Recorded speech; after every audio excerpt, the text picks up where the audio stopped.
ఆదిలాబాద్ ప్రాంత ప్రజలు కాంగ్రెస్ పార్టీని ఆదరిస్తున్నారని, పార్లమెంట్ అభ్యర్థి గెలుపు తథ్యమని ఎమ్మెల్యే బెడమ బొచ్చు పటేల్ అన్నారు. తమ పార్టీ పార్లమెంట్ అభ్యర్థి ఆత్రం సుగుణ తరపున నామినేషన్ను బోధ్ ఆదిలాబాద్ ఇన్ఛార్జీలు ఆడే గజేందర్, కంది శ్రీనివాస్ రెడ్డిలతో కలిసి ఆయన దాఖలు చేశారు. ఈ సందర్భంగా ఆయన మాట్లాడుతూ ఆదిలాబాద్ పార్లమెంటు స్థానాన్ని మొట్టమొదటిసారిగా ఒక మహిళకు కేటాయించడంతో మంచి రెస్పాన్స్ వస్తుందన్నారు.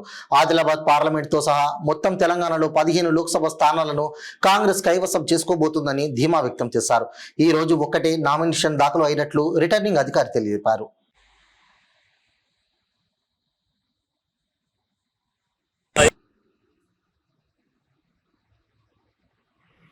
ఈరోజు కాంగ్రెస్ పార్టీ ఎంపీ అభ్యర్థి ఆత్రం సుగుణ తరఫున ఇక్కడ వీళ్ళందరూ కూడా ఈరోజు నామినేషన్ ఆత్రం సుగుణ తరఫున నామినేషన్ వేసేందుకు ఇక్కడ క్యాంప్ దగ్గర ఏదైతే కలెక్టర్ దగ్గరికి జిల్లా ఎన్నికల కార్యాలయానికి వచ్చారు. అయితే దాదాపుగా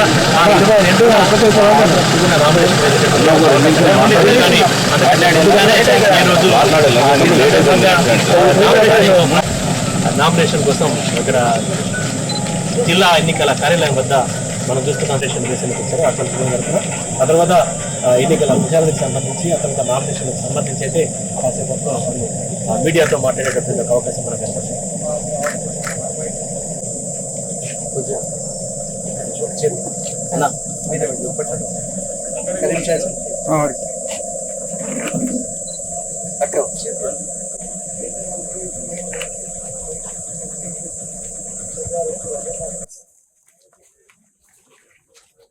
ఎంతమంది?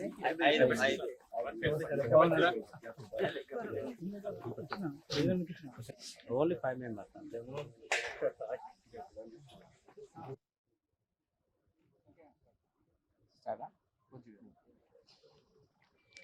నామినేషన్ వేయడానికి మేమంతా కూడా రావడం జరిగింది. కాంటెస్టెడ్ క్యాండిడేట్ మేము తప్పకుండా ఈ ఎన్నికల్లో గెలవబోతున్నాం.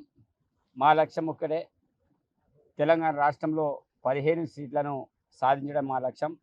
అందులో అక్షర క్రమంలో ముందు వరుసలో ఉంటే ఆదిలాబాద్ పార్లమెంట్ తప్పకుండా మొదటిసారికి ఒక మహిళకు అవకాశం వచ్చింది. కాబట్టి ఈ ప్రాంతవాసులందరూ కూడా చాలా మంచిగా రెస్పాన్స్ అవుతారు, స్పందన బాగుంది. ఏదైతే భారతీయ జనతా పార్టీ మతం పేరు మీద చెప్పి దేవుళ్ళ పేరు మీద రాజకీయం చేస్తుందో, అదే కాంగ్రెస్ పార్టీ భిన్నత్వంలో ఏకత్వం, మనమంతా కలిసిమెలిసి ఉండాలి, మనమంతా ఈ ప్రాంతాన్ని అంతా అభివృద్ధి చేయాలి అనే ఆలోచనతో గతంలో 6 గ్యారంటీలు, ఈరోజు 5 న్యాయ సూత్రాలతో మేము ముందుకెళ్తున్నాం. కాబట్టి ఈరోజు వేసే నామినేషన్ తప్పకుండా ఒక గెలుపుకు నాంది కాబోతుంది. తప్పకుండా ఈ ప్రాంత వాసులందరూ కూడా కాంగ్రెస్ పార్టీని ఆదరిస్తారని మేము ఒక నమ్మకంతో ఉన్నాం. అదేవిధంగా మహిళని ఒక ఆడపడుచుగా, మీ చెల్లెగా, మీ అక్కగా ప్రతి ఒక్కరు కూడా ఆశీర్వదించి పార్లమెంటుకు పంపిస్తారని మేమైతే ఆశిస్తున్నాం. అదే రకంగా ఈ ప్రాంత అభివృద్ధి కోసం కూడా పాటుపడే కుటుంబం, అదేవిధంగా వాళ్ళ కుటుంబం రాజకీయాలు రాకంటే ముందు రైతు ఆత్మహత్య మీద కావచ్చు, ప్రజా సమస్యల మీద కావచ్చు పోరాటం చేసిన కుటుంబం. కాబట్టి అలాంటి కుటుంబం, ఒక పేద కుటుంబంకి కాంగ్రెస్ పార్టీ అవకాశం కల్పించిందంటే పేదవాళ్ళ సమస్యల పరిష్కారం చేస్తుందనే ఆలోచనతో ఒక పేదింటి బిడ్డకి కాంగ్రెస్ పార్టీ అవకాశం కల్పించింది. కాబట్టి ప్రతి ఒక్కరు కూడా సహకారం చేసి ఈసారి పార్లమెంట్ ఎన్నికల్లో ఆత్రం సుగ్ర గారిని భారీ మెజార్టీతో గెలిపించాలని విజ్ఞప్తి చేస్తున్నాను. ధన్యవాదాలు.